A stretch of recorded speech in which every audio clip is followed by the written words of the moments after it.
Hello, today we'll be talking about 10 people with real superpowers. Welcome again.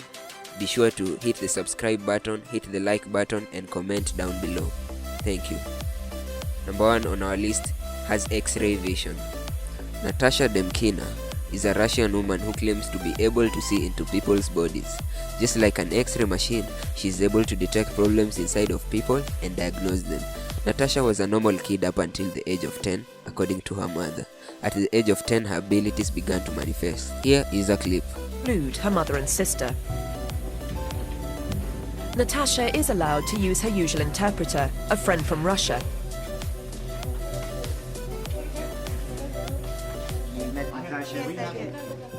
Andrew Skolnick is there to help with any medical queries.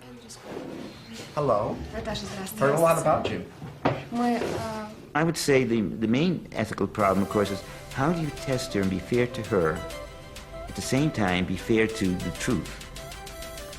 To be fair to the truth, you want to really set up a very stringent test which eliminates all the possibilities except the paranormal one, that she really can do what she said she can do. To do that, you have to put all kinds of constraints on her and put her under stress. Natasha is shown the medical conditions she has to identify in the subjects. There are 6 conditions. The 7th subject is healthy. Again, that's just a good example. Natasha has been told the conditions will be clear and unequivocal, like an artificial hip joint. However, she's unhappy with a couple of the conditions: a missing appendix and a section of esophagus cut out. She's concerned that the esophagus can be different lengths in different people. But PsyCop reassure her that the section missing is substantial. With the removed appendix, Natasha claims that post-operative scars can be confusing. Natasha asks if she can revert to her normal method of looking at the whole body of each subject and saying what she sees. We did that, I guess, Yesterday. Yeah, we did that yesterday. You want to be fair to the truth. You want to make her feel comfortable. It's very difficult to do. We had to do a lot of negotiations with her. If you compromise too much, you no longer have a scientific test. To be successful at the test, she has to score 5 or more correct. So if she scored these 2 wrong, it wouldn't matter. If these 5 were correct, we would still consider that a success. It's very unusual for me to work in these conditions and explain that, well, of course it would be great to work in my, in the kind of... Yeah, if you did it my way, I would have probably guessed not 5 but 7 of them. Маш, не забудь, пожалуйста, хорошо?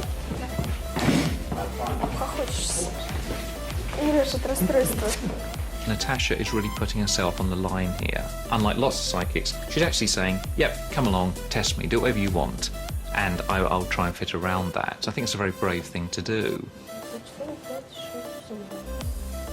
Success has been set at 5 or more correct diagnoses out of 7, with blind odds of 1 in 250. All right, you can turn around now. Turn around. With such a result, the scientists would admit that Natasha had significant abilities. The first case that Natasha has to identify is which subject has the top third of their left lung missing.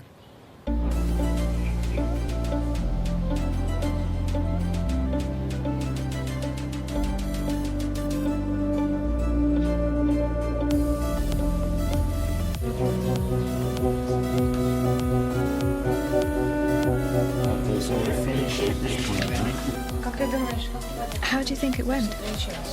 Shit. Very bad.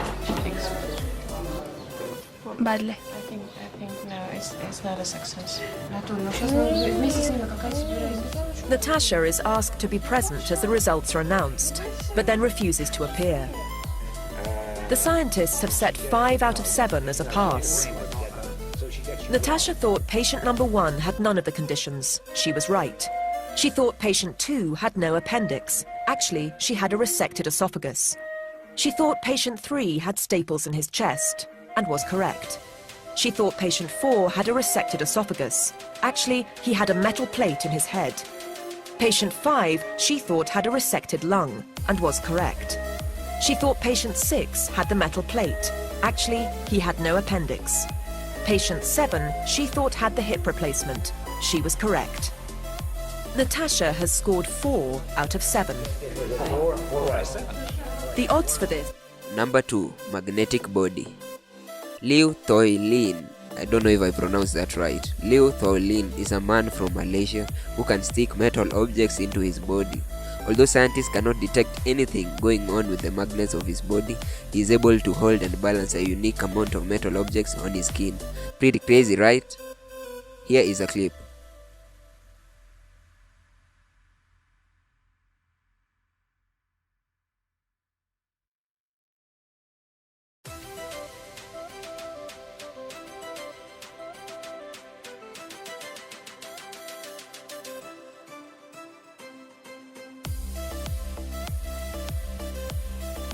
Number 3 is Super Iceman. Wim Hof is a man in his 50s. I'm not sure if he's still in his 50s, but the article I was reading said that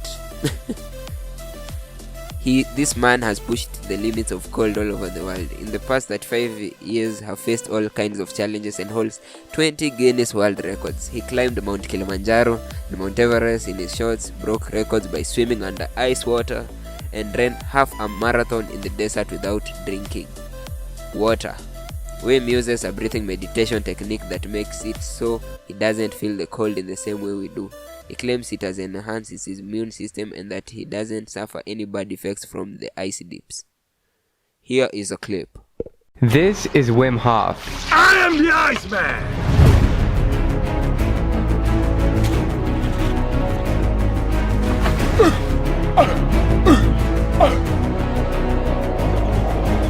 I must be a genius.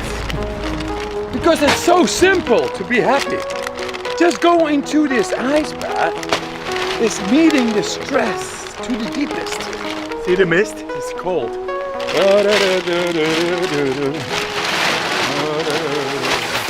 I'm in Holland, I'm with the Iceman, it's pouring rain, it's freezing, and I'm gonna get in an ice bath with this man, who's already been in here for 45 minutes. Go down, slowly and surely. Follow your breath, follow your breath. Don't think about the camera, just be. Oh man. Great. This is awesome. Powerful. Everybody should do this. It's amazing. You learn to deal with stress. Yeah!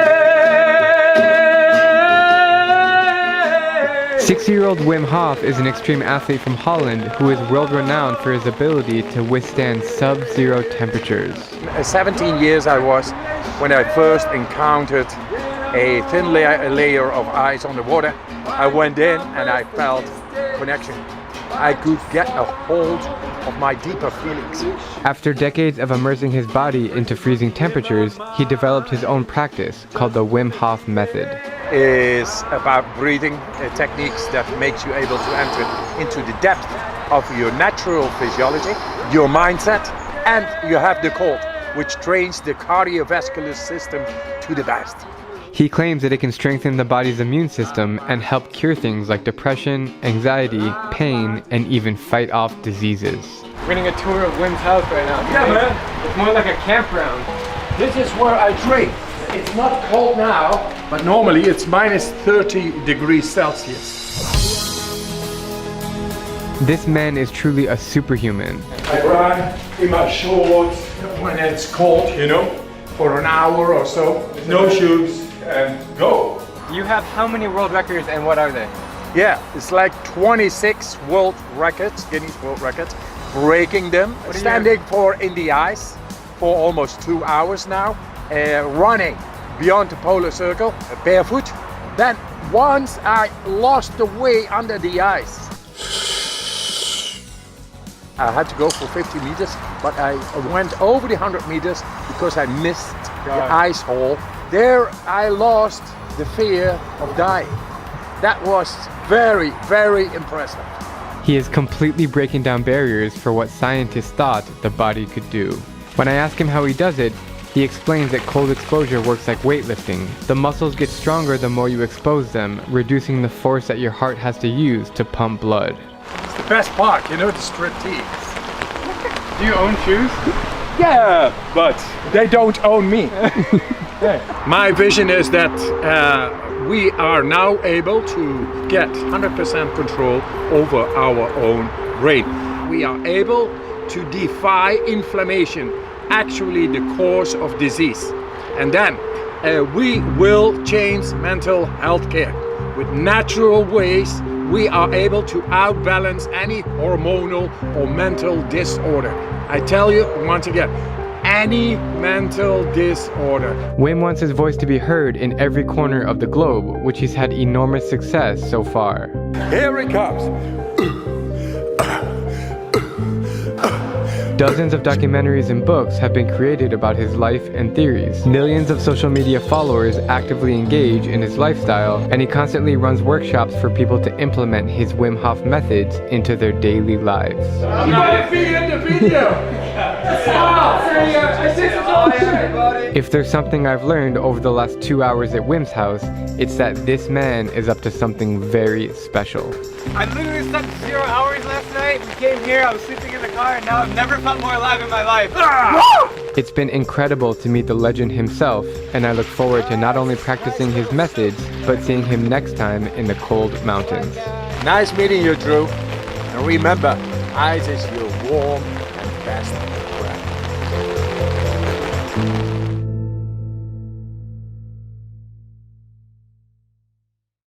Yes, you know, when you make love, it's called fuck in French. Hey, when you fuck, you think it's amazing what is happening. Wow, everything changes. This becomes beautiful. Oh, that smile becomes beautiful. The twinkling in the eyes becomes, everything is beautiful. And more, and more, and more. Oh, that was nice. That's the way you gotta learn to live and love life every day. Because we got the brains for it, we got the mind for it, we got the heart for it. And we never have been schooled therein. But I tell you, we gotta fucking love life as the fuck. And this time the taboo is gone, because, hey man, fucking is the most beautiful thing in the world. And we get these beautiful little innocent beings out of it. And then we sodomize it? No, no, no, no, no. It's beautiful. And with that, it is the life. It's fucking beautiful. Number 4 sounds pretty sketchy. It's called insomnia power. I'll call it insomnia power. Imagine what life will be like if you didn't sleep. I know we will miss out on a lot of dreams, but what could we accomplish? Well, Al Hapin was a man who knew what that was like. Al Hapin claimed to have a rare type of insomnia where he didn't sleep at one point in his life and had apparently been awake for over 10 years. This attracted the attention of medical professionals who investigated further. They found no bed or sleeping place in Al Hapin's home. He claimed to go to work and then sit in his rocking chair, reading until it was time to go to work the next day. He was found to be in good health and also lived to the age of 94. Stomach of steel. Michael Lotito was known for his ability to eat non-digestible objects without any bad effects. He was seen to consume glass, metal, rubber and other objects. Do not try this at home. Because the food that he's keen on is normally found in the DIY department. But this is a man who, when he eats in a restaurant, carefully prepares his own selection of top quality products. The sharper, the more breakable or piercing the ingredients, the better the meal will be. Naturally, not every restaurant can cater for a man that the whole world has nicknamed Mr. Eats All. So at Chez Jackie, it's a mixed salad for Marcel, while Mr. Eats All is already greedily eyeing his favourite starter, one that he prepares so well.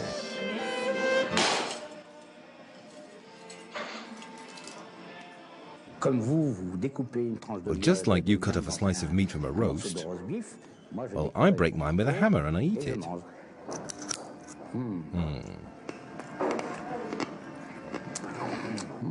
It's delicious. And how's yours?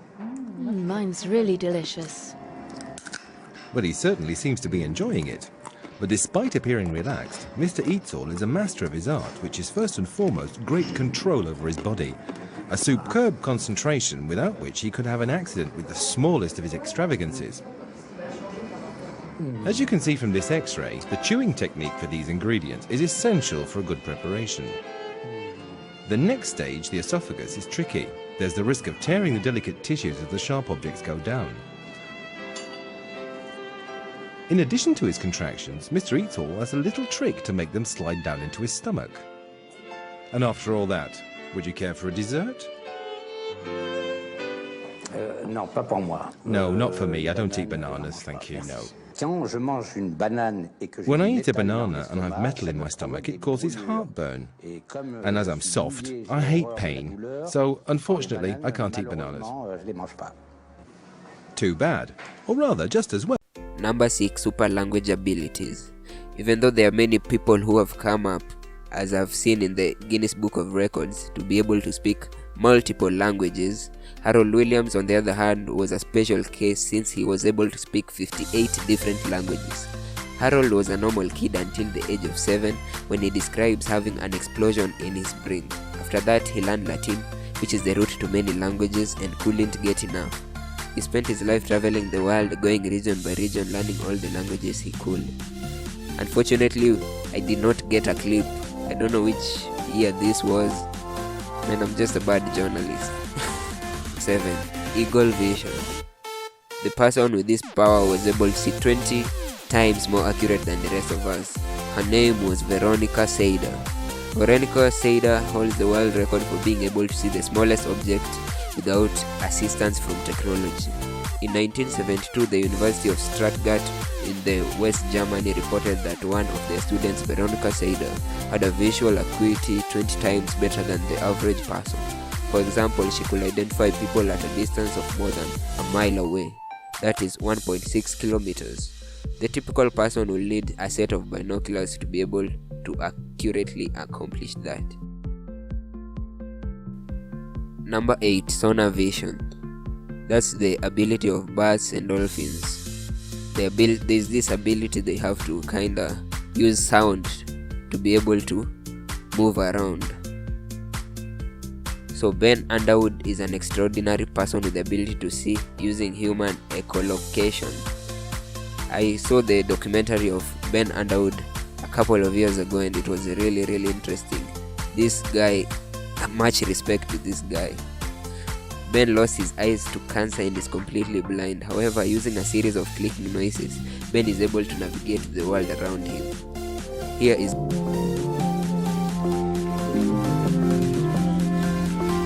Ben Underwood is blind. Both eyes were removed when he was 3, leaving him with no vision at all. So how on earth does Ben do this?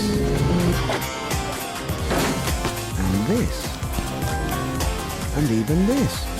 I don't think I've ever come across somebody like Ben. He was quite unique. Ben lost his eyes to cancer, but unbelievably, he's taught himself to see with sound.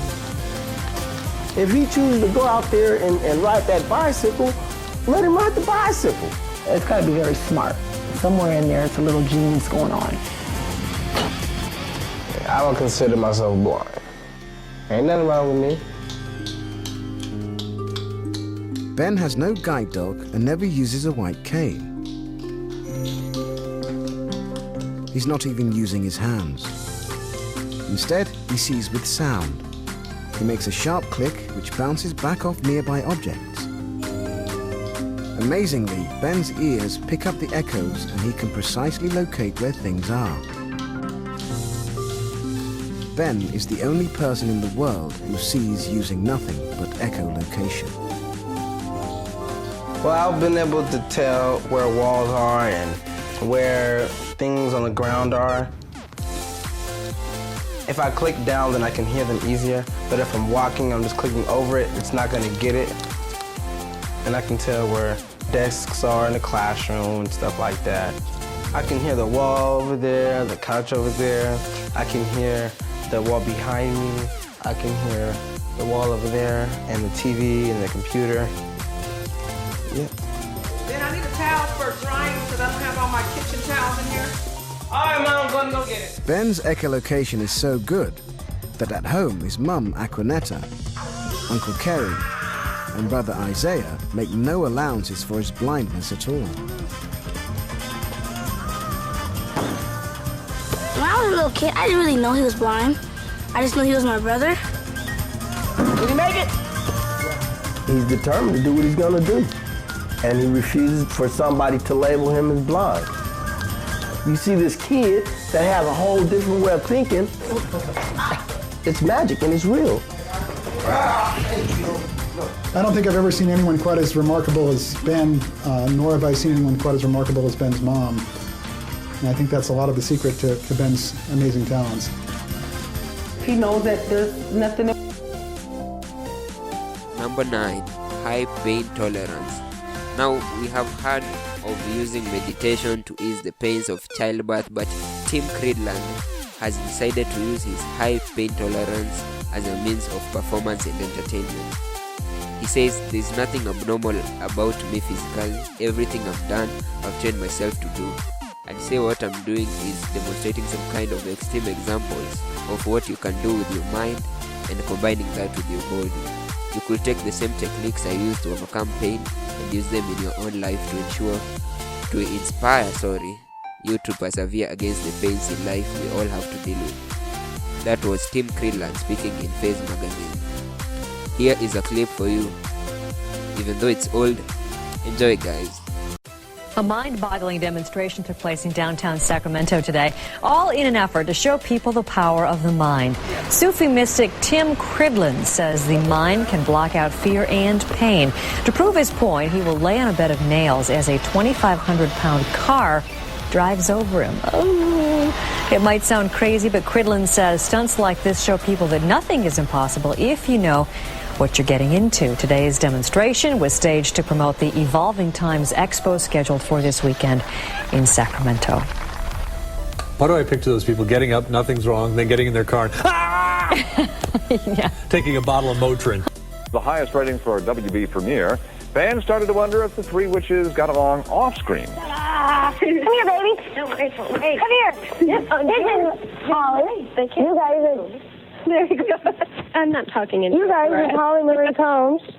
And, yes, and we're best friends. I knew that they were friends, so I was a little freaked out, but as soon as I got to the set, I was like, this is going to be so much fun. Well, aren't we glad we know that now? It already became a household name on Beverly Hills 902. Photographic memory. This guy is pretty amazing. I saw this drawing in person and it was incredible. Stephen Wilshire is a British architectural artist who can look at a landscape once, then draw it with perfect accuracy. He frequently draws entire cities from memory, based on double, brief helicopter rides. For example, he produced a detailed drawing of 4 square miles of London after a single ride above that city. I even saw he drew Singapore to perfection. This guy, his 19-foot long drawings of 305 square miles of New York City is based on a single 20-minute helicopter ride. What? Here's a clip.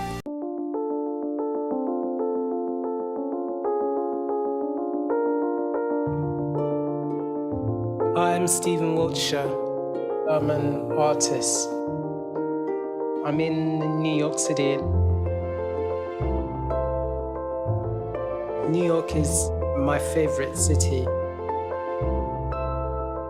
Stephen is an artistic savant. I think drawing for Stephen is like air and water for us. He cannot live without it. I'm Stephen's sister. I'm extremely proud of him.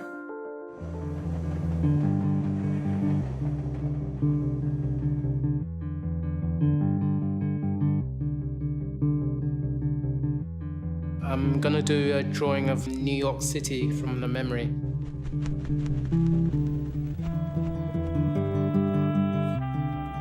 I feel excited. It's a beautiful city. Lots of skyscrapers. My favorite's the Empire State Building. It's a brilliant building. It was so beautiful out there. Nice and sunny.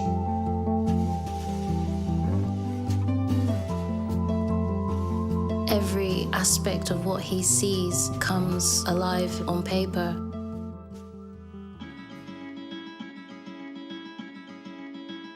So this morning I figured it out. We'll start with the Brooklyn, up to the Midtown Manhattan, all the way to Queens.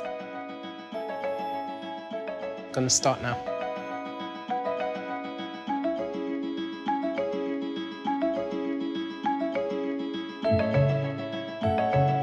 I would love to be in his mind to actually see how he sees things.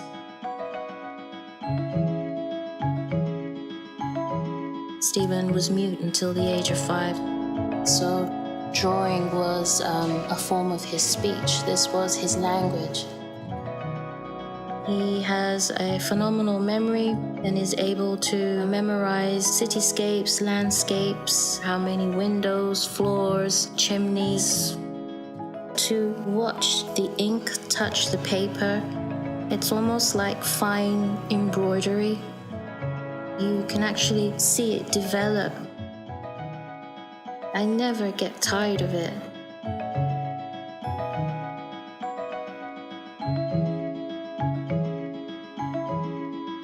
This is it, it's done now. So I feel happy and good. I'm very proud of my work. It's purely Stephen's own determination that he is where he is today. Do the best you can and never stop.